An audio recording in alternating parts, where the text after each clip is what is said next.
Joining me now from Washington is the former U.S. Ambassador to Georgia and Kazakhstan, William Courtney. Ambassador Courtney is a senior fellow at the RAND Corporation, which is a non-profit corporation. And welcome to my Sunday show, Mr. Ambassador. Following Russia's invasion of Ukraine, former Soviet republics like Moldova, Georgia, and Armenia are facing critical challenges in protecting their independence. Countries like Ukraine and Armenia are paying heavy price in pursuit of their internationally recognized sovereignty. However, Russia's actions have raised concerns that other nations, including Armenia, Moldova, Georgia, and possibly Kazakhstan, could face similar threats if left unchecked. Ambassador, how do you view these concerns and specific risks within the broader context of regional tensions, please? The defining challenge to the region now is Russia's war on Ukraine. If Russia perceives that it is winning or has won that war, risks from Russia to other former Soviet neighbors could go up. We're already seeing some signs of this in Transnistria. Some parliamentarians have called on Russia for help. Russia, perhaps in part because of its war on Ukraine, stood aside in the conflict last year in which Azerbaijan seized Nagorno-Karabakh. There are likely to be other pressures in the future. So it's important for all countries to support Ukraine in its struggle to preserve its territorial integrity. Mr. Ambassador, it appears that the West, including the United States and the European Union, may have underestimated the gravity of the threats posed by Russia or misjudged its intention. The invasion of Ukraine by Russia was once considered unthinkable. Could the United States have taken more decisive actions to prevent Russia's aggression? Critics argue that most U.S. presidents, except for perhaps President Biden, were too lenient toward Putin. For instance, President George Bush once famously said he saw a good man in Putin's eyes, and President Obama expressed optimism about working with him after his re-election, and Donald Trump openly admired Putin's intelligence. Only Joe Biden has directly challenged Putin and rallied NATO allies to support Ukraine during the war. What do you have to say about these concerns? Okay. Looking back, most U.S. presidents appear to have understood Russia reasonably well at the time they were presidents. But Russia, over the last 30 years, has become more and more repressive at home and more aggressive abroad. It's never been so repressive as it is now since the collapse of the Soviet Union, and it's never been more aggressive than now. Mr. Ambassador, you also served in Russia, as I read in your biography, and in Russia, in U.S. Embassy in Russia, or perhaps you were following Vladimir Putin. Aren't you surprised the evolution that he has been undergoing? It's like from the authoritarian leader to the totalitarian brutal leader. What's your take on his characteristics, please? So let me offer two answers to that question. I served in Moscow in the late Brezhnev era in the American Embassy, at what was called the time of the era of stagnation. This is a time when the Soviet Union had invaded Afghanistan. It was threatening to invade Poland to destroy the Solidarity Free Trade Union. It was threatening nuclear war with Europe if Europe deployed NATO missiles to counter Soviet SS-20 missiles. So it was a time much like now where Moscow overreached. It was quite aggressive abroad and quite repressive at home. But what happened was the Soviet Union was weak from within. And so in 1985, the Soviet Union brought forth a liberalizer, Gorbachev, and after 6 years, he bankrupted the Soviet Union, and the communist system collapsed, and Boris Yeltsin came to power. So today's situation looking back, may be closer to the situation in the early 80s, 4 years ago, than any other situation we've seen in modern times. With regard to Putin's evolution, it's hard to know to what extent circumstances have affected his own predilections, his own ideological point of view. But what we do see is that over time, Putin has moved aside economic liberals and others, and he's relying only on ex-KGB cohort to make all his decisions.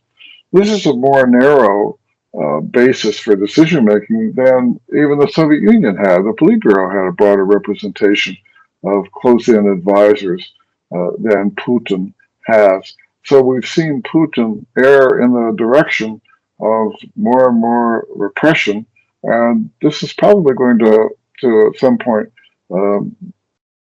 cause Russia to have to make some kind of fundamental change so that Russia can recover. I think he's acting like Joseph Stalin. He's eliminating his rivals. I mean, potential rivals. He's killing them, poisoning them.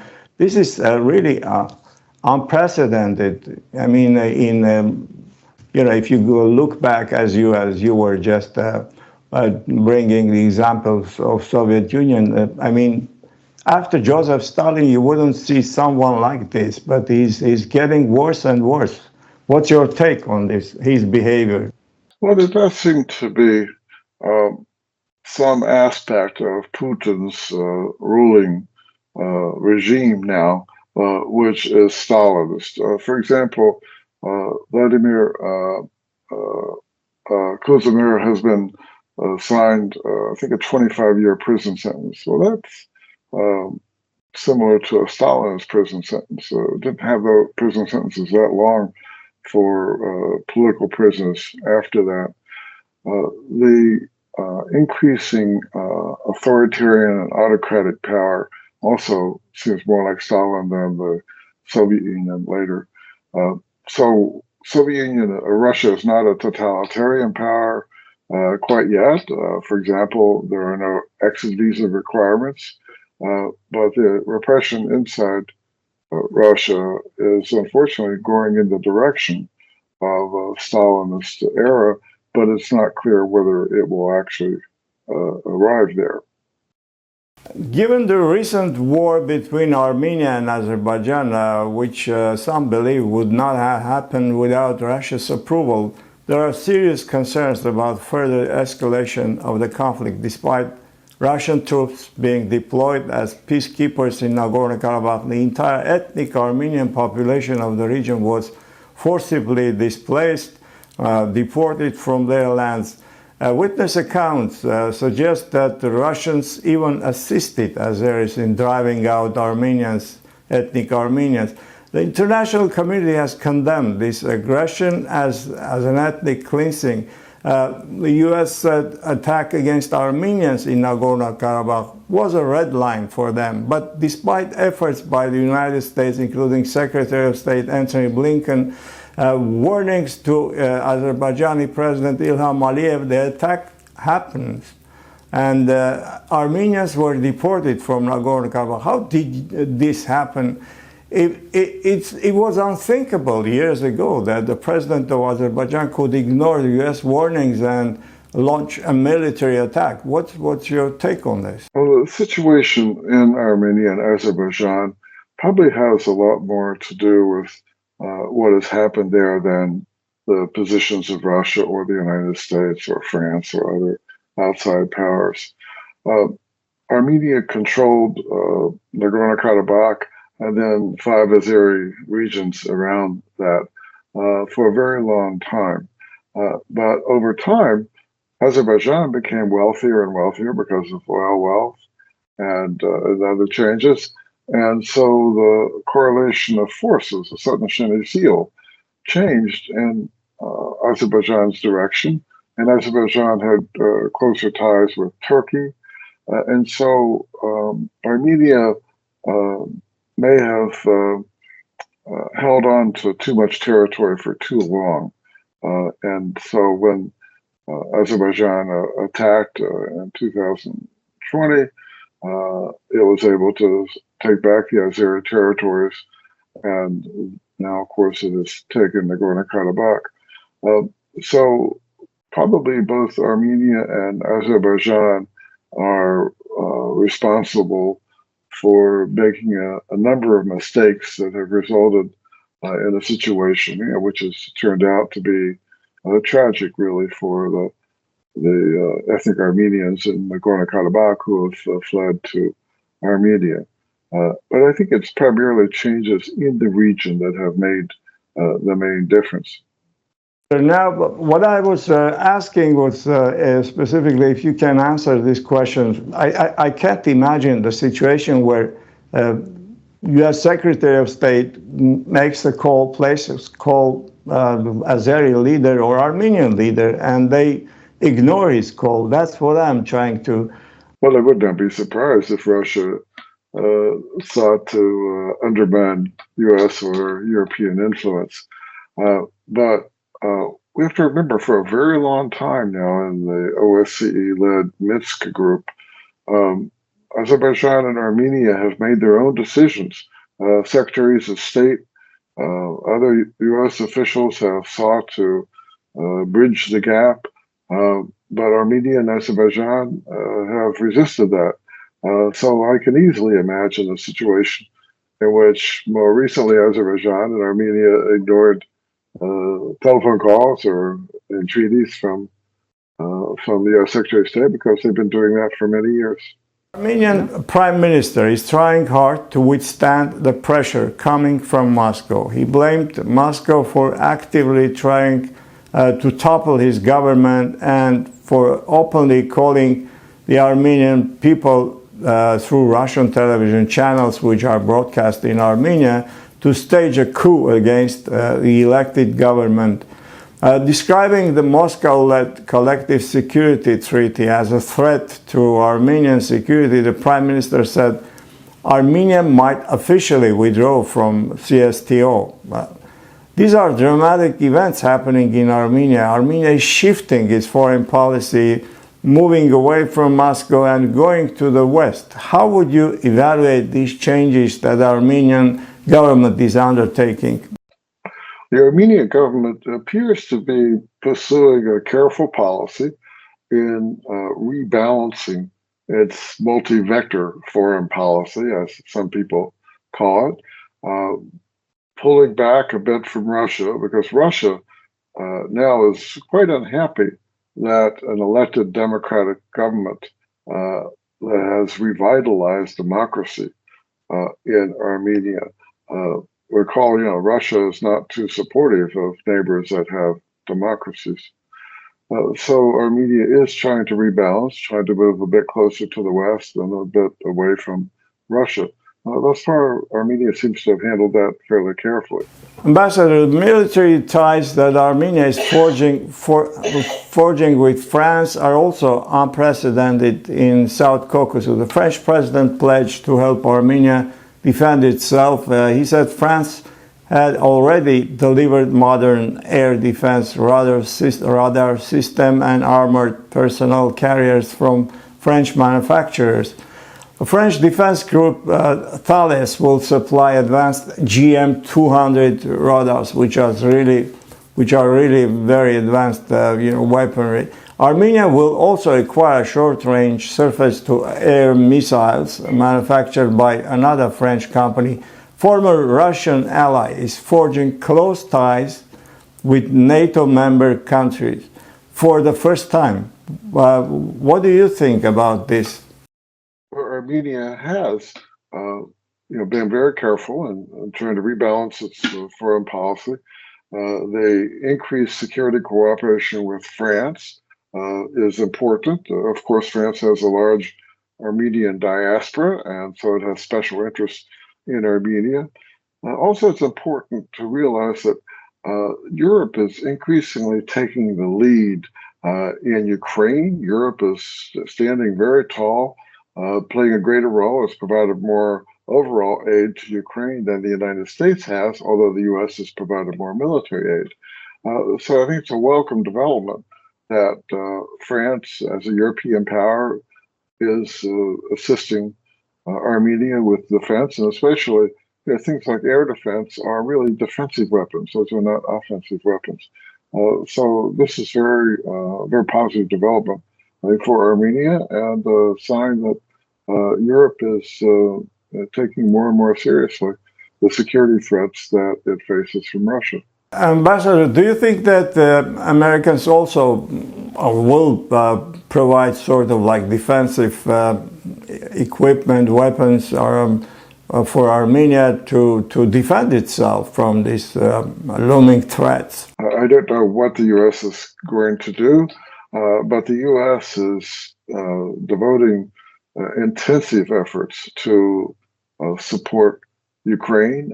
As you know, Congress is considering now a bill to provide another $60 billion of assistance, most of that being military assistance to Ukraine. So I think the U.S. focus will remain on helping Ukraine resist Russian aggression, which is a defining security threat to Europe. A question about Armenia. The Speaker of the Armenian Parliament just said that the Armenian people prevented Russian plan in 2021 to make Armenia a member of the so-called Russia-Belarus Union. And he noted that the Armenian people elected Pashinyan and his party in 2021, and thus preventing pro-Kremlin opposition from coming to power. The pro-Kremlin opposition promised Russia would join, that Armenia will join Russia-Belarus Union. As we can see, Russia is not abandoning its plans to crush the sovereignty of Armenia and to topple Pashinyan's government. What do you think about the Russian actions? Well, I think the first thing that should be said is that the Russian-led Eurasian Economic Union with Belarus, Kazakhstan, and a couple others has not turned out to be a very effective economic estimate for promoting cooperation. This is not like the World Trade Organization or European Union. It is more of a politically driven rather than an economically driven economic union. So I think the economic benefit to Armenia of joining that union would be very little. Actually, it could even be negative because the Eurasian Economic Union has higher tariff walls than many of the countries had on their own. I know when Kazakhstan joined the Eurasian Economic Union, it had to accept higher tariffs, which raised the price of imports in Kazakhstan. So I think Armenia is wise not to pursue that union. What I was trying to say, that Russia was trying to topple Pashinyan government and to bring the opposition, pro-Kremlin opposition to power, and because they promised, in that if they come to power, they will join this union with Russia and Belarus. And the speaker was saying that Armenian people, by electing Pashinyan government, effectively prevented this from happening. So that was my question, Mr. Ambassador. So the Union Treaty between Russia and Belarus has not helped Belarus maintain its sovereignty and independence. Quite the contrary. It has been an instrument that Moscow has used to trample on Belarus sovereignty and independence. For example, Russian forces staged part of their invasion of Ukraine from Belarus, taking advantage of the Union Treaty relationship. So Armenia is very wise not to get involved in something like that. And moreover, Armenia is physically separate from Russia. So if Armenia were to do that, there could be no real economic benefits, but there would be security downside because Russia, as with Belarus, might use the Union Treaty as an excuse to increase military presence in Armenia, which would limit Armenia's capacity to reorient its foreign policy toward the West. Ambassador, also another question about Armenia is also trying to get closer to the United States and talks about it publicly. The Armenian officials are making statements about Armenia's desire to develop closer ties with Washington in the political and military fields. We can see now U.S. Army commanders visiting Armenia and high-level State Department officials visiting Armenia, meeting Pashinyan in Yerevan. U.S. Secretary of State Antony Blinken described Armenia as a valuable partner. Could you evaluate the relations between the United States and Armenia? With the strengthening of democracy in Armenia after Pashinyan was first elected, the United States has very much looked forward to closer cooperation with Armenia at a pace which is comfortable for Armenia, because Armenia has to balance multiple regional pressures. So the U.S. looks forward to continuing cooperation, having closer cooperation. This said, I think from Armenia's perspective, and this is true for Georgia as well, Europe is closer. Trading ties are likely to be stronger with Europe than with the United States because the U.S. is so far away. So from Armenia's perspective, pursuing closer ties with Europe may be at least as important as closer ties with the United States, but I think we'll probably see closer ties with both if Armenia manages to retain its strong democratic focus. More than 200 European Union observers are monitoring Armenian borders for the first time in post-independent Armenia.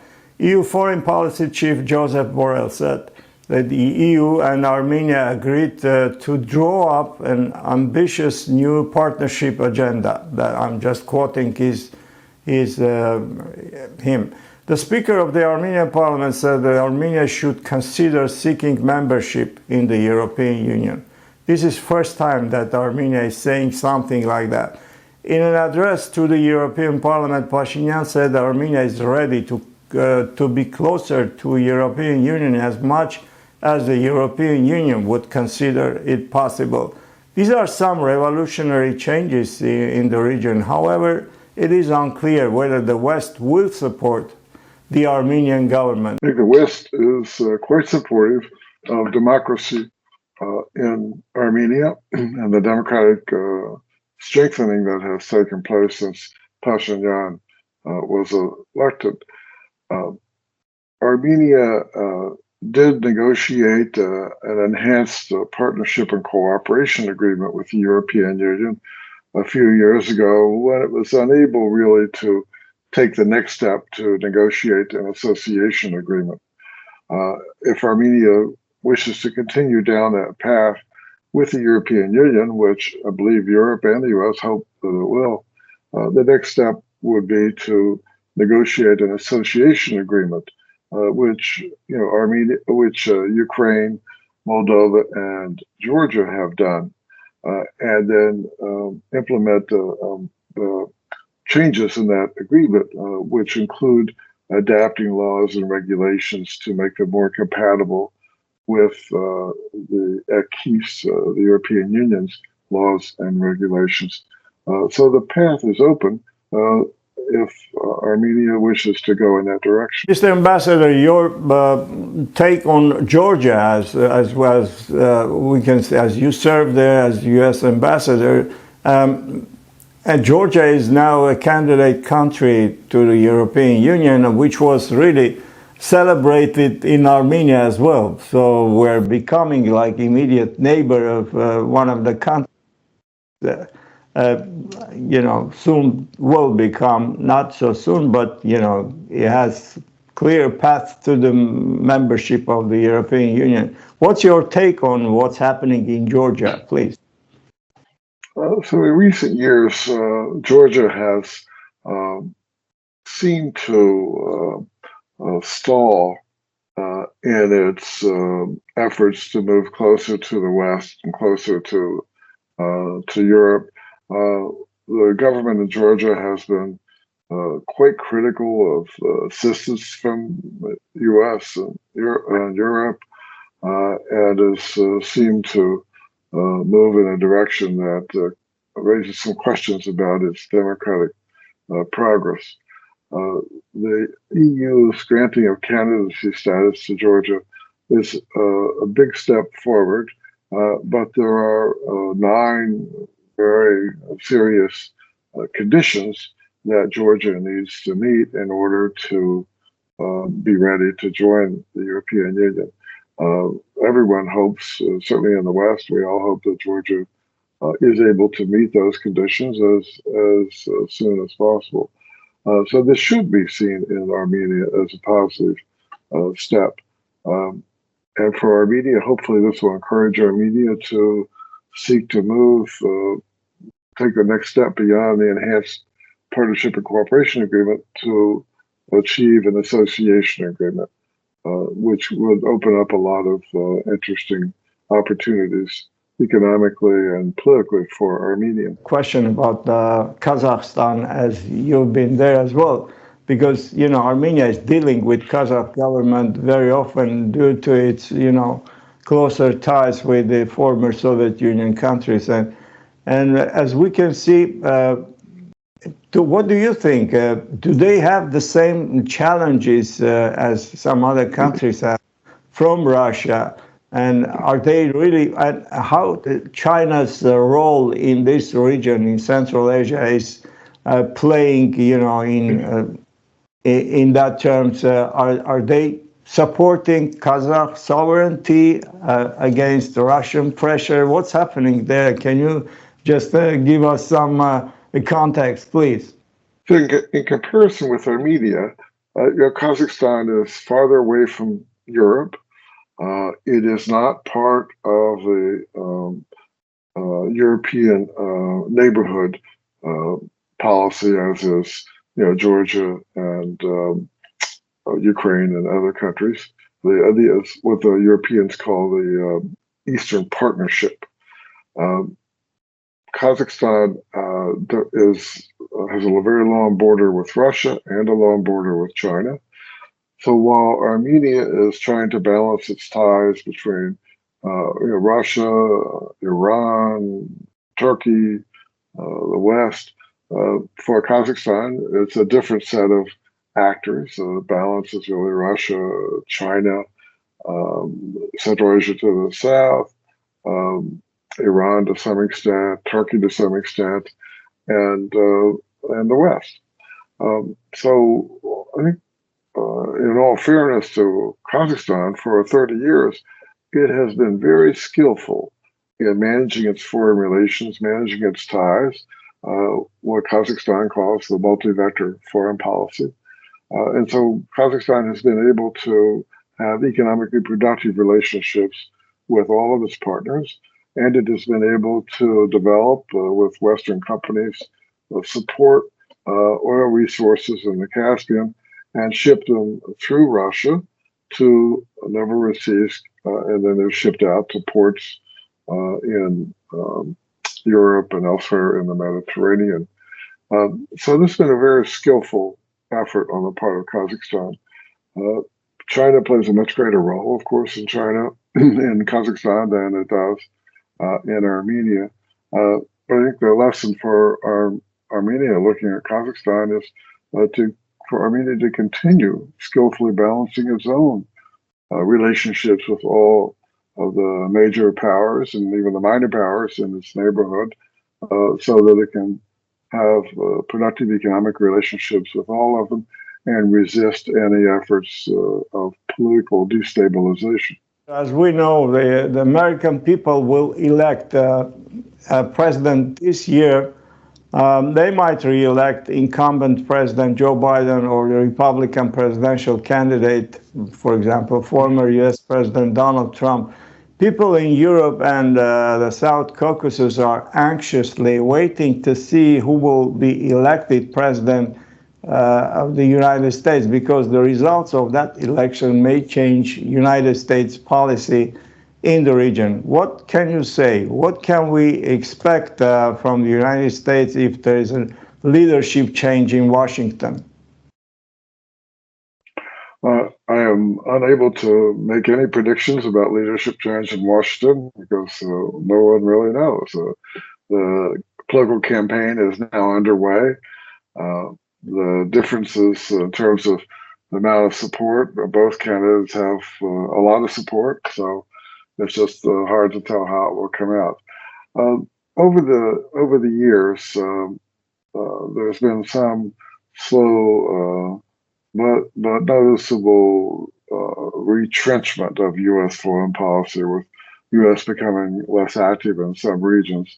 And certainly the Afghan war and the Iraq war have been unhappy experiences for the U.S., which have caused some U.S. Political sectors to advocate a more restrained U.S. Foreign policy. And we're seeing this now, particularly in the far right and the Republican Party. We're seeing a more isolationist tinge, and then we also see it on the far left in the Democratic Party. So how this is going to evolve over the years, don't know. The main area in which this is going to play out is going to be the war in Ukraine. The extent to which the U.S. continues to support Ukraine, which I believe it will, is going to be an important measure of how active U.S. foreign policy is going to be in the former Soviet sphere. And that'll have implications for the South Caucasus, for Central Asia, and other areas as well. Ambassador, I wanted to ask you a question about Ukraine. You just mentioned what will happen in Ukraine if the United States fails to deliver promised military and economic aid. Republican-controlled Congress wants to avoid approving the aid package for Ukraine, which could really weaken Ukraine in this war. What's your take on this, and what can happen if, for example, hypothetically, if the Republican leadership is in Washington after the elections, or if Donald Trump, who is critical to Ukraine and in some terms also supports Vladimir Putin, and he thinks that he can just stop the war in one day. Can you just talk about these issues, please? So we do not know what the Trump administration would do in these areas, although we do know that President Trump has expressed opposition to the bill in the House of Representatives to extend further assistance to Ukraine. But there does appear to be a significant part of the Republicans in the House who do favor that assistance, plus most of the Democrats. So the general assessment here is that if the bill to provide aid to Ukraine and Israel comes up for a vote, it's likely to pass in the House, but it's not clear whether the Speaker of the House, Republicans, will allow it to come up for a vote. So there's uncertainty about that. We do see the Europeans now stepping up their support for Ukraine, in part because the Europeans seem to be concerned that there is a greater risk that the U.S. may not continue support at the level it has in the past. Beyond that, though, it's a bit hard to predict. Do you think that the war is winnable? Do you think that Ukraine can really win physically Russia, or, making sure that Russia is out of its territory, including Crimea, including eastern part of Ukraine, which was occupied by separatists and now by Russians? It's difficult to predict the outcome of the war in Ukraine. We have seen so many predictions over the last 2 years turn out to be wrong. There was a prediction at the beginning of the war that Russians might be able to capture Kiev within several days. Of course, that turned out to be wrong. The Russians were not able to capture any of the 3 largest cities, Kiev, Kharkiv, or Odessa. The Russians had some early gains in south and eastern Ukraine and have dug in. But as we've seen recently, Russian forces have expended a lot of material, arms, and ammunition, and lost tens of thousands of soldiers in order to achieve very small gains in the Donbass, including Avdiivka. So it's not clear, how this will work out, whether there will be a clear victory on either side, or whether there will be some kind of a stalemate that might last for a while. But it is a war in which the Ukrainians are fighting for their very existence, because President Putin has argued that Ukraine should not even exist as a state. And the Ukrainians seem to be highly motivated. And the West has become stronger, and support. Europe is stronger and stronger now supporting Ukraine. And I think the majority sentiment in the U.S. certainly is to continue supporting Ukraine. Ambassador, there is a news that the Ukrainian President Zelensky might visit Armenia and then Azerbaijan, which is, Armenia, as you may know, in the past was not supporting Ukraine in the war, was not voting, with the United States and Western countries condemning Russia. And only recently Armenia started joining the West in condemning these Russian actions.